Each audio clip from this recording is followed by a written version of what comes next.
एक खूबसूरत ख़िज़ा की सुबह एक रंगीन जंगल में जहाँ हर तरफ पत्ते बिखरे हुए थे, वहाँ रहता था एक निहायत चुस्तगुलरी जिसका नाम था बेनी।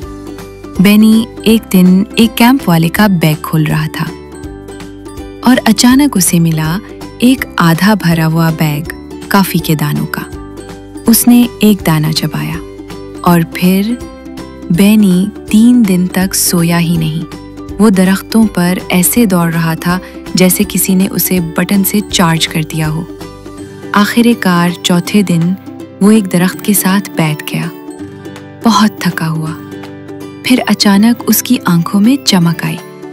मैं एक कॉफ़ी शॉप खोलूंगा।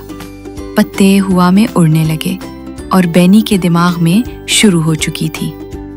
अगली सुबह बेनी ने पूरे जंगल में दौड़ लगा दी। सबसे पहले वो पहुंचा ओलिवर उल्लू के पास। ओलिवर ने चश्मा सीधा किया और आहिस्ता से आंखें घुमाकर कहा, काफी शॉप, संजीदा हो तुम? फिर बेनी ने सबको अपना जबरदस्त मंसूबा बताया, हाथों से इशारे करते हुए पूरा बिजनेस प्लान सुनाया। बेकी ब्योर लकड़ियां खींचती जा रही थी और उसका हाल बुरा था। रुकी रुकुन कूड़े के डब्बे से आर्ट का सामान निकाल रहा था। सब थोड़े थोड़े परेशान थे, मगर बेनी के जज्बे ने सबको साथ जोड़ दिया। आखिर में बेनी ने सबको जोश से कहा, हम ये कर सकते हैं। कुछ ही देर बाद बज एंड नट्स कॉफी शॉप तैयार थी। जंगल के जानवर लाइन में लगे हुए थे। सबको बहुत जोश था।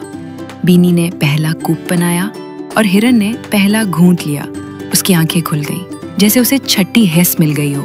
उधर कुचवा ऐसे भागा जैसे उसमें जेट लग गया हो। एक बॉस भी हैरान रह गया। पूरा जंगल नाचने लगा। सब जानवर झूम रहे थे और बीनी, वो खुशी से पागल हो रहा था। रंग बिरंगी दुनिया अब शोर में बदल गई थी। रीटा खरगोश जोर से चीखे, मुझे रंग सुनाई दे रहे हैं। होली हेजहाग पत्ते पे लिखाई कर रही थी, मैं नॉवल लिख रही हूँ। फ्रेडी फैक्स खुद से सरगोशी कर रहा था, मुझे कुछ समझ नहीं आ रहा मगर मैं तेज हूँ। बीनी पहले खुश था मगर अब उसके चेहरे पे उलझन थी। ओलिवर उल्लू ने फौरन पर फैलाए और कहा, ये काफी नहीं, ये हंगामा है। एक खामोश जगह पर सब दोस्त बेनी के पास बैठे थे। रुकी रिकॉन कांप रहा था। बेकी ब्योर ने गुस्से में एक मेज चबा दी। ओलिवर ने संजीदगी से कहा, बेनी, हमें थोड़ा सुकून भी चाहिए।